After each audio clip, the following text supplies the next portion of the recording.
Yeah, what's You the mind? answer? Do you mind? I would like for you to answer the question. Okay, it's very simple to answer. That's why I asked it.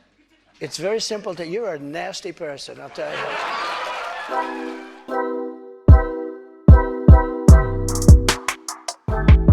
Welcome back, everyone. Welcome back to the channel.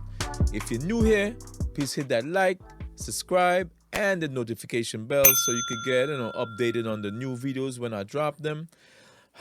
Without further ado, I'm gonna get into this clip that I just took a little chunk out of it. CNN is going down, right?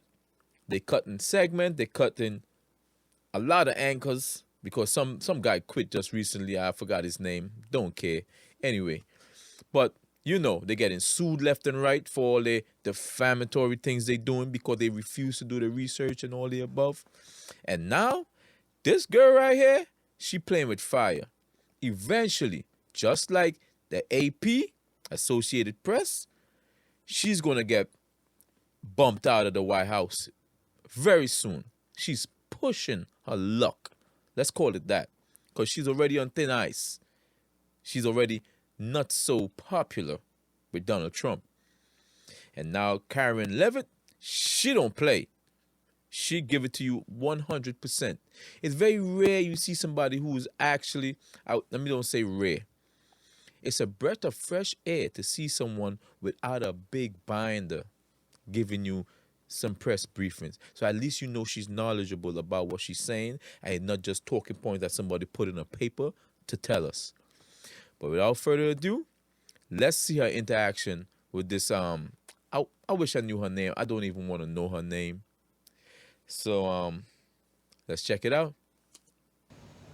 Caitlin. Thanks, Caroline. I have a few things for you, but on the commitment by President Trump, he said that he and President Putin agreed to visit each other's respective nations.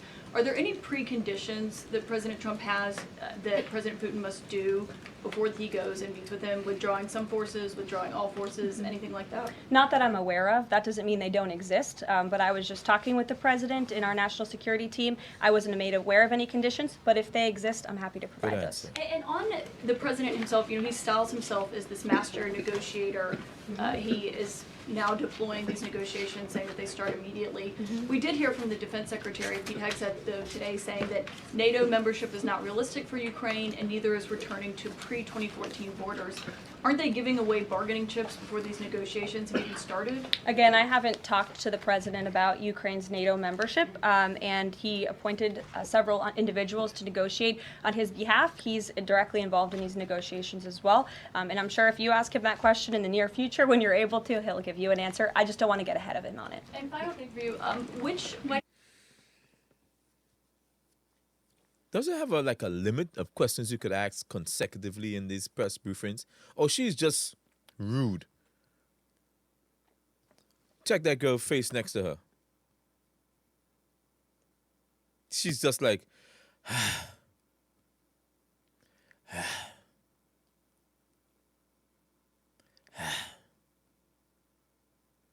White House official made the decision to bar the AP reporter from the Oval Office and the diplomatic reception room last night. Well, first of all, let me just set the record straight. It is a privilege to cover this White House. It's a privilege to be the White House press secretary. And nobody has the right to go into the Oval Office and ask the President of the United States questions. That's an invitation that is given. And there are hundreds of outlets on this campus, many of you in this room who don't have the privilege of being part of that pool every single day and getting to ask the President questions. We reserve the right to decide who gets to go into the Oval Office, and you all have credentials to be here, including the Associated Press, who is in this briefing room today. Yep. That's exactly what it is.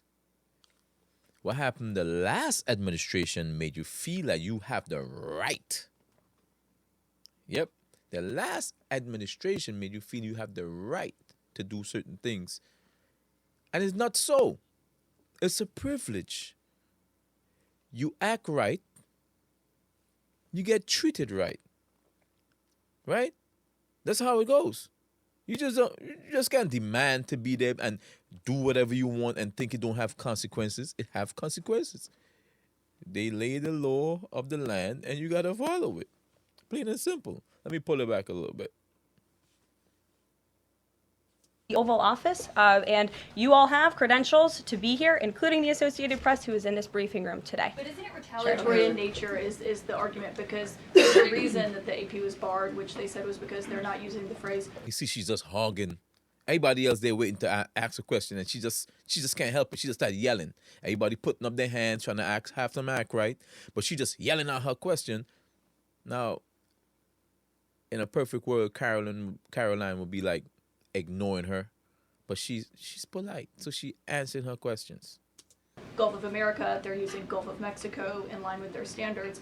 And so the question here is this setting a precedent that this White House will retaliate against reporters who don't use the language that you guys believe reporters should use? And how does that align with the First Amendment commitment that you were just talking about? I was very upfront in my briefing on day one that if we feel that there are lies being pushed by outlets in this room, we are going to hold those lies accountable. And it is a fact that the body of water off the coast of Louisiana is called the Gulf of America. And I'm not sure why news outlets don't want to call it that, but that is what it is. The Secretary of Interior has made that the official designation in the Geographical Identification Name Server, and Apple has recognized that, Google has recognized that, pretty much every other outlet in this room has recognized that body of water as the Gulf of America, and it's very important to this administration that we get that right, not just for people here at home, but also for the rest of the world.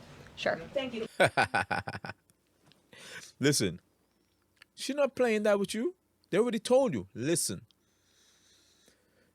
it's Gulf of America. It was Gulf of Mexico, right? If you don't want to get with the program and still using Gulf of Mexico, see you, goodbye, sayonara. Because they don't want to listen. They already told you. Oh, we don't want to listen? Bye-bye. It could be replaced. Simple.